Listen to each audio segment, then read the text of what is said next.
Oh, so there is no case. So, oh, whoa. So there are no charges. Okay. Okay. Well, Just hope. And I'm not happy that I wasn't contacted at all. It's just they took his liberty on something that didn't get authorized. Yes, Your Honor. Today, you're going to be free to go. I'm going home today. You're going to be let out, sir. Thank you. I am more than livid right now. Judge Simpson absolutely lost it on this one. And honestly, it's hard to blame him. The prosecutor managed to fumble this case so badly that a man stayed in jail even after his charges were dropped. Imagine sitting behind bars, eating mystery meat sandwiches, just because someone in the DA's office didn't read the memo. This might be the most fired up I've ever seen Judge Simpson, and the whole courtroom looked like they were watching a slow-motion car crash that could have been avoided with a single email. What makes it worse is that this isn't some freak occurrence. Mistakes like this happen more often than most people realize. It's just rare we get to see a judge call it out in real time. So what do you think? Did Judge Simpson go too far? Or was he right to unload on the prosecutor? Let's dive in and watch. Please state your name for the record, sir. Don Lee. All right. Hey, where are we on this case? Thank you, Your Honor. This is a driver's license case and I have discussed this with Mr. Lee. He will be accepting the offer extended to plead to MCL 257.326. So, Your Honor, I'd move to add count 2 of MCL 257.326, allowing an ineligible person to drive. You accept that guilty plea to add count 2. I move to dismiss count 1. Raise your hand. Raise your right hand. You solemnly swear and affirm the testimony you're about to give will be the truth, the whole truth, and nothing but the truth, so help you God. Yes. State your name. Don Lee. This court's understanding you're going to plead guilty to the charge of allowing an ineligible driver to operate a motor vehicle. That's a misdemeanor, punishable by up to 90 days, $100 fine plus court costs. You understand that, sir? Yes, sir. And understanding all that, still wish to plead guilty? Yes. And to that charge, how do you plead? Guilty. On the date of February 10th, 2024, Michigan Road near Moon Road, Pittsfield Township, Washington County, State of Michigan. Did you have custody or control of a motor vehicle? Yes. Did you allow someone who is otherwise ineligible to operate that motor vehicle? Yes. Counsel, have I complied with the court rule? Yes, Your Honor. Yes, Your Honor. Court Sir. will accept the defendant's plea of guilty to count 2. Count 1 is dismissed. Anything you want to say before I impose sentence? Just very briefly, Your Honor, Mr. Lee is asking that the court consider sentencing him to time served. I do acknowledge he wasn't arraigned on this case until September 19th and only has 9 days credit, albeit he was not being held on this case. Outside of that, I just leave it in the court's discretion. Anything you want to say, Mr. Lee? And I just wanted to get this over with and keep him going. You come back on that other thing tomorrow. Is it tomorrow? On the 8th. For exam, Your Honor. Just trying to recall, when I put you into custody, did we set an exam? Is that what Yes. we did? Exam is on the 8th. Before me? No, it's before Judge Burke. Okay. All right, I'll take a look at that because all right. I think I have the file up, Your Honor. Did the court have a question I could help with? Well, I put him into custody, but I know I told him I was going to take a look at that on the remand into custody on it because it came as a result of a police report regarding something else happening. Yes, it was because there is a new case that is coming down the pipe, to which Ms. Blanche said that the warrant was going to be authorized that day, I believe. Mr. Lee advises, and I don't see anything to contradict that, he hasn't been arraigned on that new charge yet, however, but the 2 ones that he was in front of Your Honor for last week for PCC are set for exam, both cases in front of Judge Burke on October 8th. He's represented by Sam Bernstein in one and the public defenders in the other. Okay, so my question becomes all right, that's right. That refreshes my memory. Where's that other case? Because the thing, I'm not asking. Okay. You don't know. I know I ain't been arraigned on it. No, I know, but I'm trying because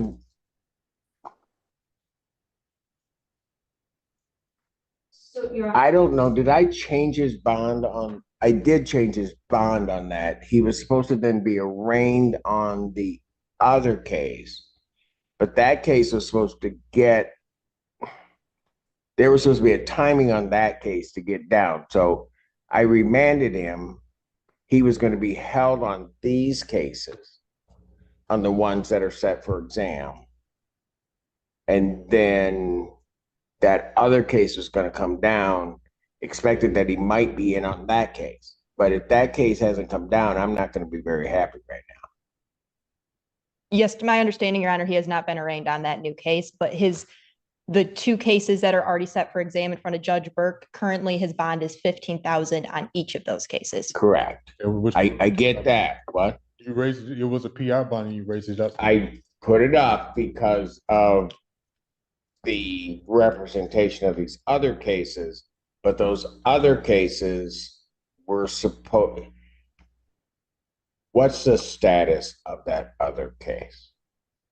Your Honor, Ashley Lottie, for the people on behalf of talk about these other matters. So if I'm reading this correctly, other cases was a resisting and obstructing case that was supposed to be coming down. Is that, Ms. Page, is that correct? I don't think that was, it was involving a car accident and some other stuff. I don't know the exact charges that were to be authorized, but I know the incident date was before the ones that are currently set for exam. Right. That being said, I know. Yeah. Listen. Where is that case?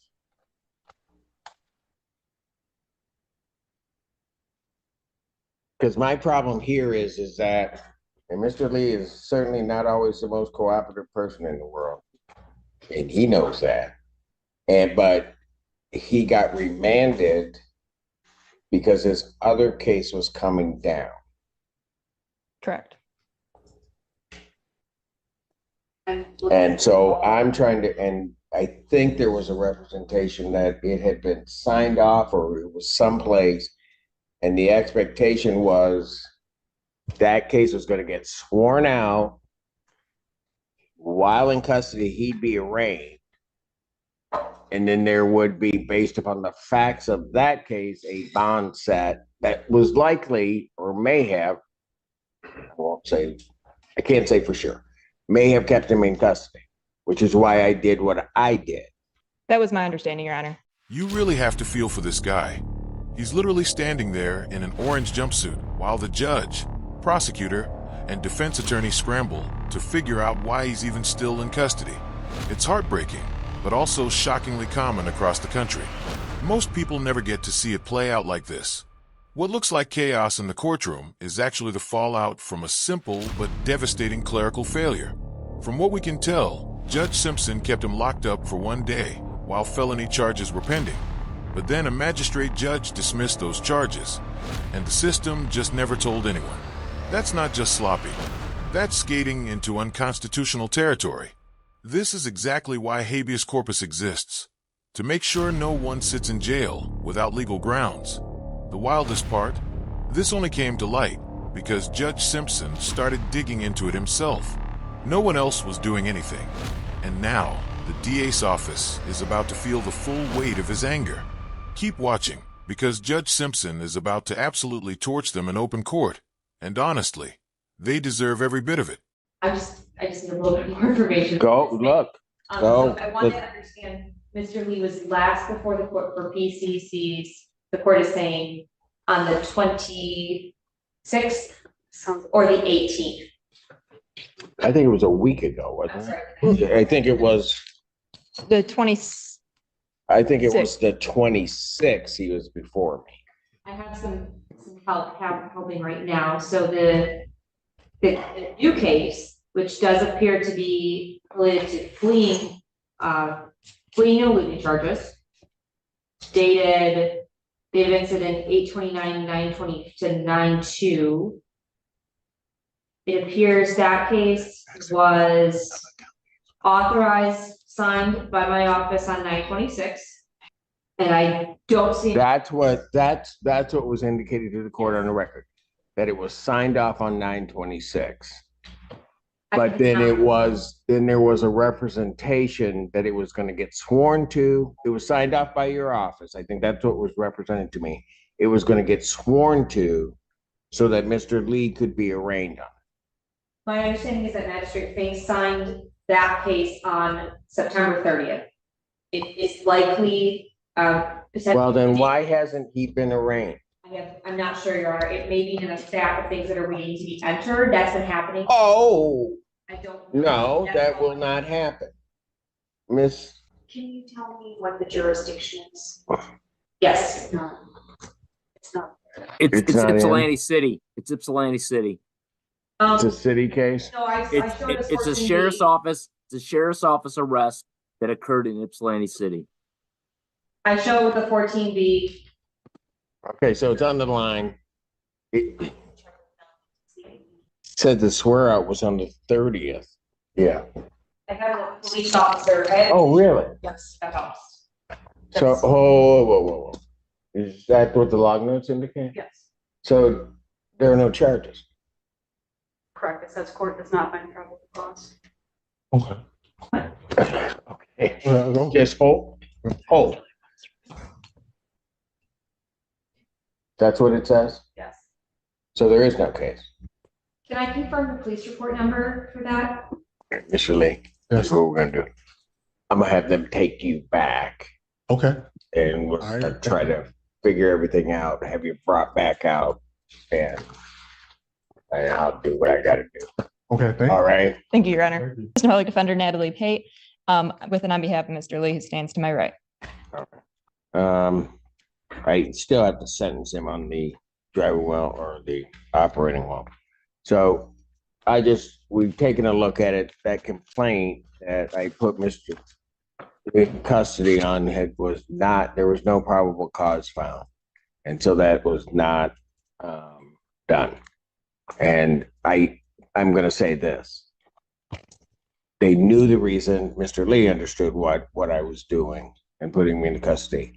The prosecutor's office, I think, given the representation made to this court, was under an obligation to contact this court immediately upon notification that those charges were not brought, knowing that affected Mr. Lee's liberty. And I'm not happy that I wasn't contacted at all.